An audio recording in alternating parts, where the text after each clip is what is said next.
Welcome to Principal Center Radio, helping you build capacity for instructional leadership. Here's your host, Director of the Principal Center, Dr. Justin Bader. Welcome everyone to Principal Center Radio. I'm your host, Justin Bader, and I'm honored to welcome back to the program Nancy Frey. Nancy is a professor in educational leadership at San Diego State University and a teacher leader at Health Sciences High and Middle College. She is the author of dozens of books, including The Courage to Learn, The Art and Science of Coaching, How Scaffolding Works, and The Illustrated Guide to Visible Learning, many with her longtime collaborator, Doug Fisher. And we're here today to talk about their new book, The Art and Science of Teacher Coaching, what it is, what it's not, and how to do it. And now, our feature presentation. Nancy, welcome back to Principal Center Radio. Well, thank you so much, Justin. I'm thrilled to be here. Thank you. Well, excited to talk about teacher coaching because I think over the last 10 years, it has become broadly recognized in our profession that this is something we should be doing, right? This is something we should be putting real effort and energy and resources into, coaching teachers, helping them to get better, because the traditional approach of just letting administrators be responsible for teacher growth and not really having any other effort or thought put into it, just doesn't get us where we need to be. So what did you see happening in the field as far as the rise of coaching for teachers, and how did that shape the book as it came together? Well, and I completely agree with you. And I think that one of the hurdles that we've had to overcome as a profession is that when we narrowly define coaching as being something that is the responsibility of a person who has a title like instructional coach, that it narrows the number of people that can actually benefit from that. And so in many cases, that sort of traditional model of coaching is confined to either you're a brand new teacher in the field or you're a teacher that is having problems. And so there has been kind of this mindset that the only people that get coached in any way are either the newbies or you got a problem. And so it created a distance between the majority of teachers and access to coaching. And then you add into that in some places, the only person that does the coaching is the principal. And it starts to feel a whole lot like evaluation as well. And so what we really wanted to do was to be able to expand and name all of the kinds of coaching that actually happen that sometimes we don't take credit for as school leaders, as expert teachers, and so on, that there are a number of different conduits into the field of teaching beyond the one person who got the job of being an instructional coach. Well, speaking of who can be a coach or who can serve as a coach, one of the things I've observed and heard some grumbling about in recent years is the idea that an instructional coach is kind of a promotion from a teacher position for somebody who doesn't want to be an administrator. And sometimes people feel like that's not always the right way to approach it, or maybe the right person is not chosen for it. How should we be thinking about finding the right people to do coaching, and kind of what are the stakes there? And I agree with you. You're exactly right. In lots of places, an instructional coach is a step on a career ladder. And often the people that traditionally get tapped into being able to do that are people who are expert teachers themselves. Just because you're an expert teacher doesn't mean that you possess the skills and the dispositions around being a coach. And there are so many opportunities within a school building to really be able to foster the kind of coaching that you want to have happen. And you can better identify who that person is if, in fact, there's a formal position. And I think on the principal side of it, what we need to be able to do is to further articulate what does it mean when a principal is a coach versus what does it mean when you have an academic coach versus what does it mean when you are a peer coach to another colleague as well. So I think there are nuances and there are shades that are in there that can help to really be able to enrich the school organization. Yeah. Let's come back to several issues there. One, on the issue of selecting someone for a position that is called instructional coach. Certainly we want to have opportunities for our best teachers to have a greater impact. And I think that's kind of, the central rationale there is, hey, you are a great teacher in your classroom. What if you could help everybody in this school become a great teacher? And what I heard you say is, there is a distinct skill set. Just being a great individual practitioner doesn't automatically make you a great coach. That's why we need books. That's why we need training. That's why we need to develop expertise in coaching itself. What are some other factors that create the kind of credibility that you talk about in the book that teachers need in order to be respected as coaches, taken seriously, have their work welcomed by their colleagues who, maybe until recently had exactly the same job title? What creates that sense of credibility? Right. Especially when you are named an instructional coach in the same building that you have been teaching in. And then it's kind of like, well, how come he or she got that position and nobody offered that to me, and those sorts of things. And so I think it's really useful, especially in circumstances like that, to be very clear on what the job description is, be very transparent on what the job description is, and that what is notable in it is not just that you know some things about teaching and learning, but also there are these particular skills that are needed. I know an increasing number of districts are having their folks kind of go through a bit of a coaching credential program. Doug and I, for a number of years, ran a similar kind of program in the district that we're in, and our job was to be able to screen and certify applicants to any number of a variety of coaching positions, and then principals would be able to interview folks from that pool as well. And our coaching credentialing went beyond, do you know some things about how to teach whatever grade level or content that you're in, but also too, being able to develop a coaching plan, using a case study approach. You've got this challenging teacher. How would you respond to all of that? So that we could help to quantify what those coaching skills are and to assure others, here's why it is that that person got that particular position. They met those criteria. Right. So there's a form of recognition that it sounds like the organization can provide, that training and certification can provide. Is there anything you look for in terms of that peer relationship? Because as you said, I think it always is a little bit tricky when someone is moving from a peer into a coach relationship, which is not exactly the same, and I feel like requires a degree of respect that isn't necessary for normal peer relationships. Like there has to be some respect, right, in that coaching relationship. Absolutely. And I think one of the qualities that I look for is, are you an active listener? And you don't have to wait until you get a particular position to suddenly become an active listener. But do you possess those kinds of skills and dispositions to do so? So watching someone in action in a grade level meeting, in a professional learning community, in the hallway conversations that they have with one another gives you that first inkling of, that might be somebody that I should tap into potentially moving into a more formal coaching position. And I'll say too, we have to be better at being able to create informal coaching situations and relationships so that we can build those skills and we can build that pipeline. What kind of situations do you have in mind that could provide those opportunities? Because I have certainly had the experience as a principal of saying, hey, anytime you want to do a peer observation, get into each other's classrooms, I can cover your class, we can get subs, we can do whatever. And then of course, nobody ever takes you up on it. So how do you get that to happen? Well, one of the things that we've done at our school is we have expectations that are formal expectations, one of which is everyone is a coach and everyone is coached. And then what we build into their calendars are learning walks that happen throughout the year where teams of teachers come together and they walk each other's classrooms and they're able to give feedback. Now we've got some protocols and some guidelines for how it is that happens.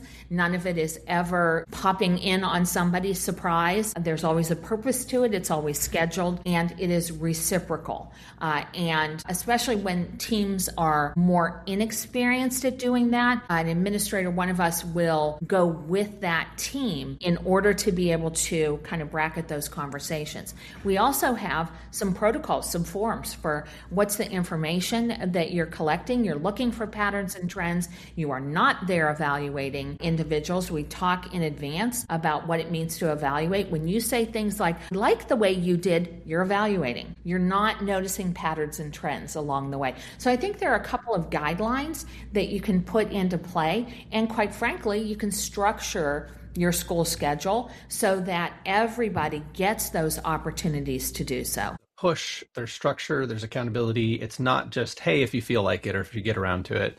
There really is a culture of expectation around those coaching relationships. Absolutely. Because you're exactly right, Justin. There are some people that are always going to take you up on that invitation, to be sure, right? But there are other ways to kind of normalize what it is that looks like. Another practice that we utilize, and this one is voluntary, but we have signs that any teacher can put out on the outside of their door, their classroom door, that says, this is what I'm working on right now, and they can fill it out. And I welcome feedback for all of that.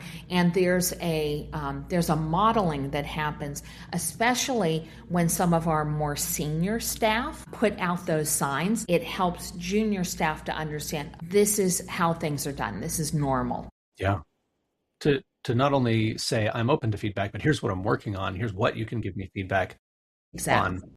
How do you approach unsolicited feedback? Because I think that's a tricky thing where sometimes people have something to say, but it's not really what someone is asking to hear in that moment. Right, exactly. And certainly evidence on feedback that perhaps is not only unsolicited but comes from a source that you don't have that trusting relationship with is that the feedback will be disregarded. It can be well-meaning, it can be accurate, but if you don't have that trust relationship with that person, you're going to be suspect about how it is that happens. One of the things that we talk about is that the whole purpose of coaching is not to mold somebody else into your image. And when you start saying things like, well, when I was in the classroom, or My old school. Right, exactly. Right away, even when there's a good relationship with somebody, some of the shields go up along the way. And the whole art of coaching is to be able to ask questions that help to mediate somebody else's thinking. I'm going to go cognitive coaching in this regard, and then to actively listen to what their responses are, to allow them to some extent to be able to guide where that conversation is going. And that's a skill that can be taught with intention and becomes useful in pretty much any situation. It doesn't have to be a coaching situation. It can be talking with your kid while you're making dinner. Yeah, well, let's talk more about some of those skills, because I know you have a whole section on coaching skills, and you talked about establishing the relationship. What are some of the other key coaching skills? Yeah, we talk about in particular, as you noted, that relationship part. How do you connect? We actually think about coaching in 4 parts: connect, ground, engage, and then advance. Because the other side of what can happen in coaching is that we never get beyond connect, right? It's a nice conversation and it doesn't actually result in anything. So connecting is certainly a part of that. But then also too, you have to ground what that conversation is going to be about. And so it is that neutral observation of whatever it was that was noticed. So thanks for letting me be in your classroom today. I really enjoyed being able to watch that. When I was in there, for the time that I was in there, I noticed that there were 8 different students who responded to questions you asked. That's a neutral observation. I'm not making any judgments about that whatsoever. And then I follow up with that engage part, that guiding question. What were some things that you noticed about who responded and who didn't respond? And now we can have a conversation, right? I haven't made any judgment on, there weren't enough kids or you only took volunteers or anything like that at all. I want to hear what the thinking was of that teacher so that I can respond again. And it's often that exchange of those kinds of questions before you get to that last step, which is advance. And that's helping them to move forward. So I heard in this conversation that you've got 6 or 8 kids that just reliably are always responding to you.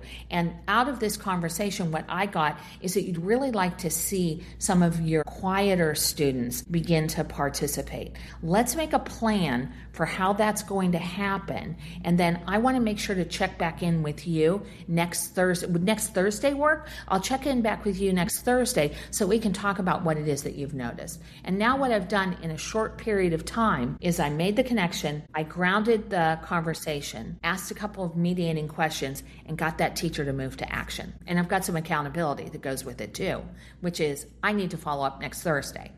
Right. Now, I want to push back on this aspect of neutrality because I feel like that often doesn't work. I want to figure out why. I feel like often when people cite evidence, the evidence itself feels loaded. Like, I noticed that 6 students were off task. That's just a statement of fact, Justin. I was like, no, it's not just a statement of fact. It's like, you're going somewhere with this. You're bringing this up for a reason. How do you, like, what's the out for the teacher if it does need to be neutral, like that makes it neutral? Like if the teacher doesn't want to talk about it, or if they, if they have a defense that says, no, this isn't something I need to work on. Because I feel like there is a value judgment in what you choose to bring up as evidence.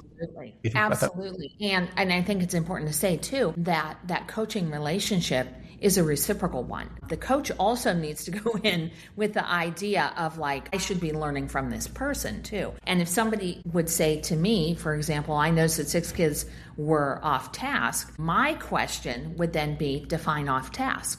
How was it that you decided that they were off task? And now we have a different conversation. I recognize too that not every teacher is able to ask as direct of a question as I just did as well. And so at times it might even be that teacher who says, when you respond back and it says, it sounds like you're kind of going somewhere with this. So tell me more about what it is that you're thinking about. In other words, lob the ball back into their court and find out what's underneath all of that. What are things that you're concerned about that maybe I'm not seeing or I'm not understanding? Totally agree. And I know sometimes when I've been in a classroom and I'm like, this lesson is going sideways, right? Like, where do I even start, right? And in that case, you don't want to ask the question that you asked your kids, which was, how do you think that went?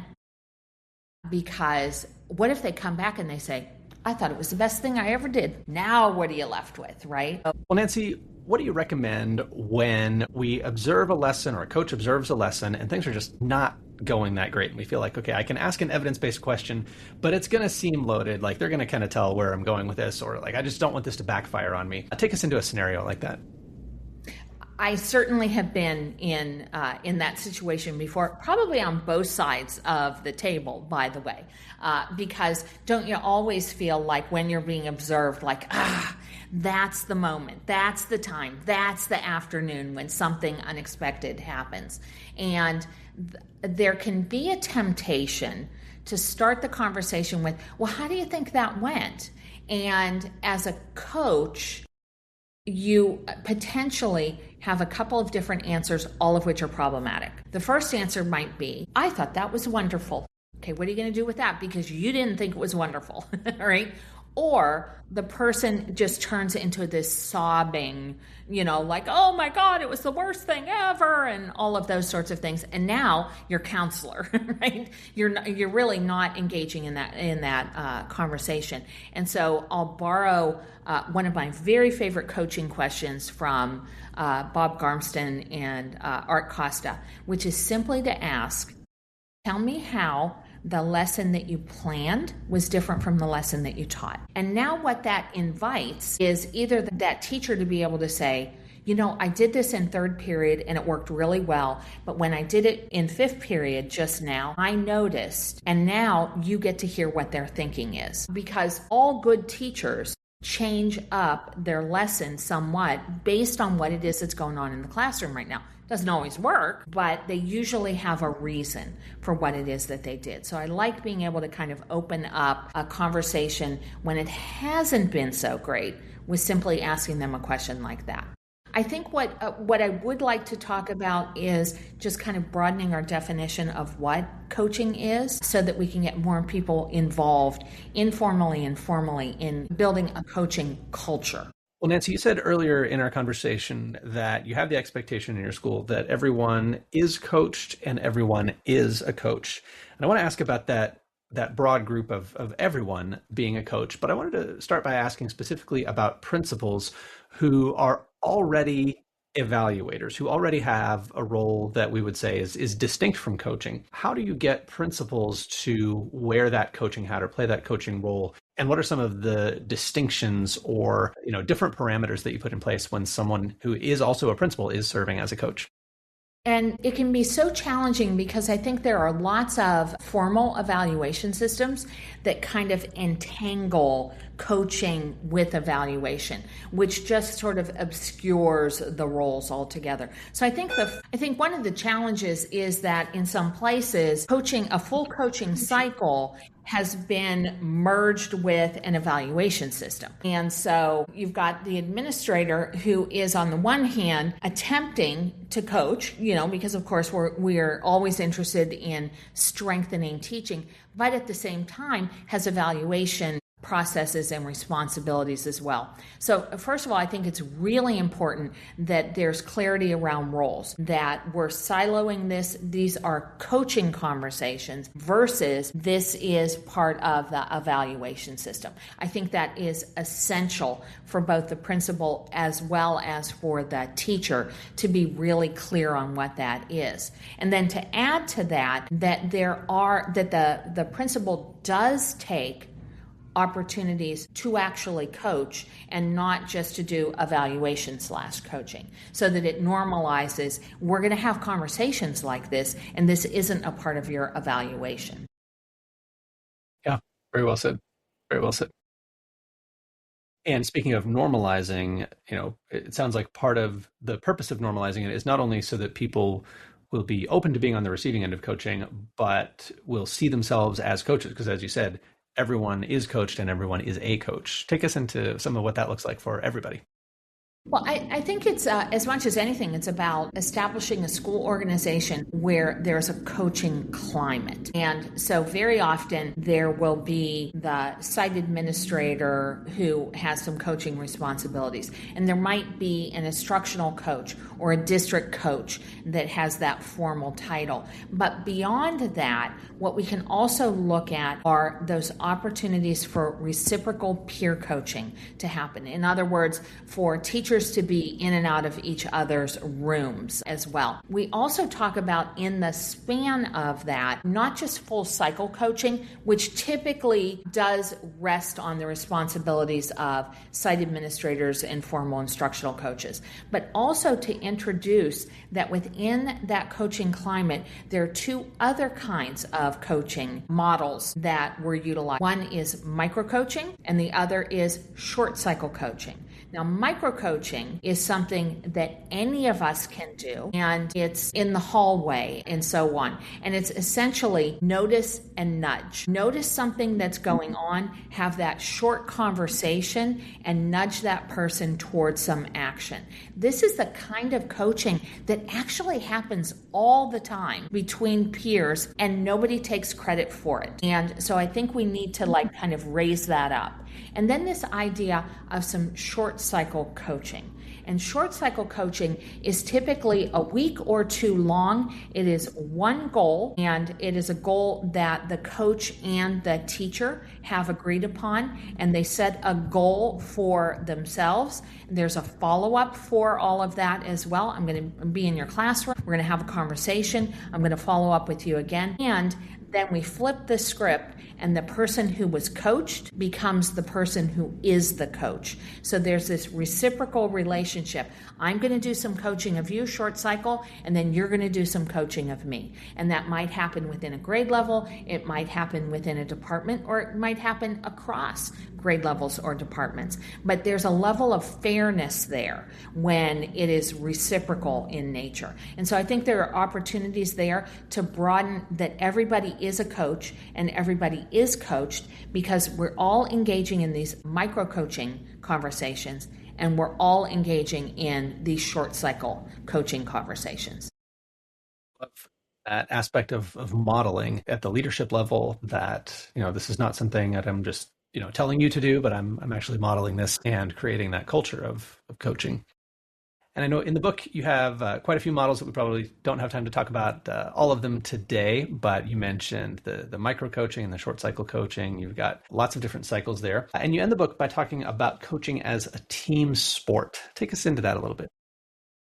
Well, I think that often what is not necessarily put into place, especially for those folks that have those more formal coaching roles, is that they're just confined to coaching individuals. And yet, those instructional coaches often have responsibility when it comes to professional learning community teams. And so being able to kind of broaden the definition of what it means to be able to coach a team, because they've got responsibilities there, can be really useful. I'll give one example.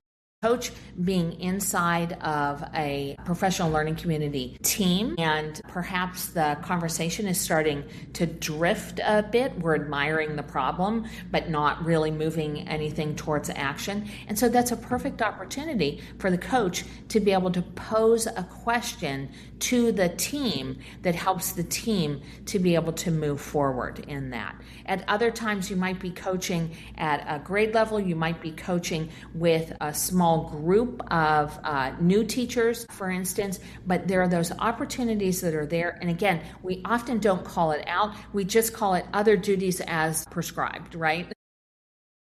Absolutely. So the book is The Art and Science of Teacher Coaching: What It Is, What It's Not, and How to Do It. Dr. Nancy Frey, if people would like to learn more about your work or get in touch with you, what can they do? We've got a website, www.fisherandfrey.com. Hit the contact button. That will automatically go to both Doug and myself. You'll also find that we're on LinkedIn as well. We welcome any followers, and we'd love to be able to follow you too. Wonderful. fisherandfrey.com. Well, Nancy, thank you so much for joining me again on Principal Center Radio. Always a pleasure. Thank you so much, Justin. Thanks for listening to Principal Center Radio. For more great episodes, subscribe on our website at principalcenter.com/radio.